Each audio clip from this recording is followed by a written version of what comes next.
정치의학과 박범석입니다. 누가 계엄을 지지하는가라는 제목으로 짧게 발표를 진행하도록 하겠습니다. 연구 배경을 지나가고요. 구성원 측에 4개의 이제 장으로 만들어서 진행해 볼 텐데요. 이 그림이 생소하신 분들을 위해서 간략하게 말씀드리겠습니다. 먼저 Y축을 보시면은 주요 변수에 대한 카테고리를 저희가 이렇게 표시해 놨습니다. 첫 번째 그림은 이제 남자, 여자, 성별에 대한 거가 되겠죠. 밑에 보시면 연령대별이니까 10대, 그 다음에 30대, 40대, 50대 이렇게 이제 보시면 되겠고, 밑에 X축을 보시게 되면 바로 비상계엄에 대한 시민들의 내지는 응답자들의 평가가 되겠습니다. 1점은 매우 잘못했다. 그리고 5점에서는 매우 잘했다. 즉 계엄에 대한 국민들의 평가가 X축에 이렇게 나와 있다고 생각하시면 되겠고요. 나와 있는 이 조이 플라스 그래프를 어떻게 이제 해석하시면 되냐라고 했을 때 이제 분포도입니다. 말 그대로 구체적으로 몇 퍼센트나 몇 퍼센트라는 말씀드리지는 않겠습니다. 국민의 여론이 이렇게 분포되어 있다라는 거를 시각화해서 제가 보여드리는 거고요. 봉우리가 높을수록 분포가 많이 되어 있다는 거죠. 봉우리가 두께가 얇을수록 거의 그쪽에 해당되는 사람은 없다. 이렇게 생각하시면 되겠습니다. 보시겠지만 성별에서 남자 여자 차이가 거의 없습니다. 대부분의 국민들이 남자 여자 상관없이 계엄에 대해서 매우 잘못됐다라고 평가를 하고 있죠. 물론 12월이 아니라 2월 14일에 세례불려 들어갔을 때 남자 여자 평가는 달라질 수 있을 것 같습니다. 그때 확인하시면 되겠고요. 연령대별은 죄송합니다. 보시면은 이제 세 번째 플랫을 보시게 되면은 30대, 40대, 50대 이쪽에서는 굉장히 계엄에 대한 반대가 높아요. 근데 갈수록 맨 밑에 보세요. 70대 이상 보면은 계엄에 반대하는 사람의 두께가 굉장히 얇아집니다. 반면에 오른쪽으로 갈수록 계엄 매우 잘한 일이다. 즉 연령대에 따라서 계엄에 대한 평가가 달라지는 것을 쉽게 확인하실 수가 있겠습니다. 거주 지역에 보시면요. 여기서는 그냥 우리 일반 상식이 굉장히 부합합니다. 보셨을 때 가장 두께가 높게 나타나는 지역이 어디냐면 이제 광주 내지는 전라도 지역이 되겠고, 두께가 얇게 나타나는 지역이 특히 이제 계엄을 잘못했다고 하는 집단에서는 대구, 경북, 그다음에 부산, 울산, 경남 이 지역이 되겠습니다. 교육 수준은 크게 의미가 없기 때문에 넘어가도록 하겠습니다. 다음 보시면은 이제 이념 성향입니다. 여기서는 이제 보시겠지만 뚜렷하게 차이가 나죠. 자기가 진보라고 생각하는 사람은 계엄이 분명히 잘못했다라고 하게 노란색으로 딱 봉우리가 솟아 있습니다. 반면에 본인이 보수라고 생각했던 사람 보십시오. 계엄에 대한 평가가 스프레드 아웃 돼 있어요. 1점부터 5점까지 쫙 펴져 있다는 거죠. 그러니까 보수인 사람들은 계엄에 대한 평가가 이렇게 다양하게 나타난다는 거죠. 중도는 이제 그 어느 지점의 사이에 있을 수 있겠고요. 지지 정당을 봤을 때 국민의힘을 보시면은 보수라고 답한 응답자의 분포하고 굉장히 유사하게 나타납니다. 오히려 계엄을 잘했다고 평가하는 사람이 더 많아지는 것도 확인하실 수 있겠습니다. 반대로 더불어민주당이라든지 조국혁신당 같은 경우에는 계엄이 굉장히 잘못된 일이라고 평가하는 사람이 압도적으로 많다는 것을 확인하실 수 있겠습니다. 두 번째는 이제 강한 정부를 지지할수록 계엄을 지지하는가에 대한 질문인데요. 성현진 박사님이 조금 읽으셨는데 어떤 질문을 했냐면 다음 장 넘기시면요.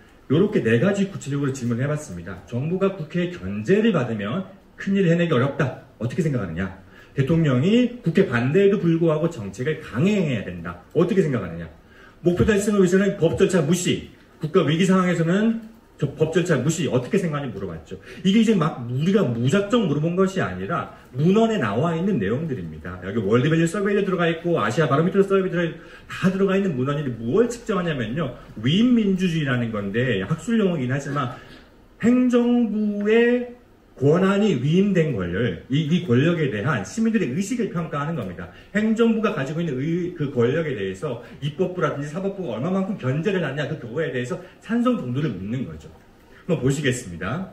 첫 번째는 국회 견제에 대한 답변인데요. 입법부 견제 심하면 위대한이 불가능하다. 맨 위에 노란색을 보십시오. 거기에 동의하는 사람들은 보수층 지지처럼 아주 스프레드 아웃 되어 있습니다. 동의하는 사람들은 계엄에 대한 찬성과 반대가 쫙 분포가 되어 있죠. 반면에 입법부 견제 심하면 위대한이 불가능 반대하는 사람들은 맨 밑에 보라색인가요? 핑크색인가요? 여기 계엄을 확실히 반대하고 있죠.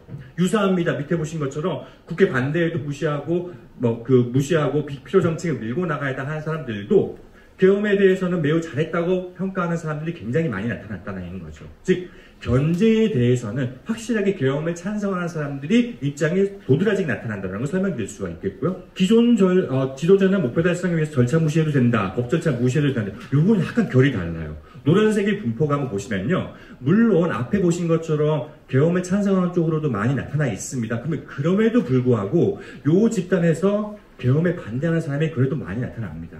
앞에 있는 건 큰 차이라는 거죠. 내가 계엄에, 그러니까 그 법 절차를 무시할 수 있다고 하는 사람들 중에서라도 계엄은 내가 그럴 때도 거기까지 용인하지 못하겠다는 사람들이 더 많다는 것을 확인하실 수 있겠습니다. 민주주의 현실에 대한 불만족할수록 계엄을 지지할까?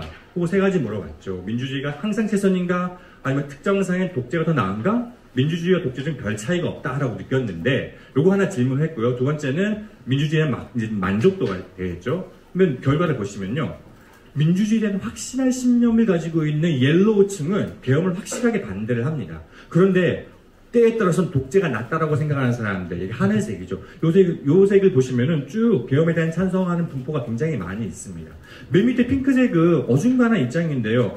민주주의와 독재 중 별 차이가 느끼지 않는다라고 했는데, 이게 무슨 말이냐면은 제가 이렇게 생각해 봤어요. 민주주의 독재 상관이 없다? 이게 전반적으로 중립적인 태도가 많은데, 독재가 나을 수 있다라는 이 직접적인 이 뉘앙스를 회피하기 위해서 다pat 응답자가 다수 포함되어 있을 것이다 라고 제가 한번 생각을 해봤습니다. 그걸 착안한다면은 사실 여기서도 두 번째, 세 번째 그림의 분포가 비슷하게 합쳐서 볼 수 있겠다 이렇게 한번 생각을 해봤고요.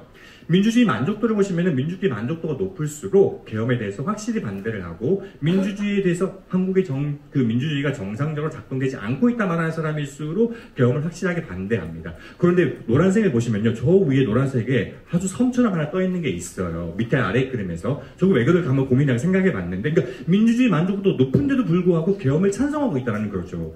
이 그룹이 뭘까? 이렇게 생각해 봤습니다.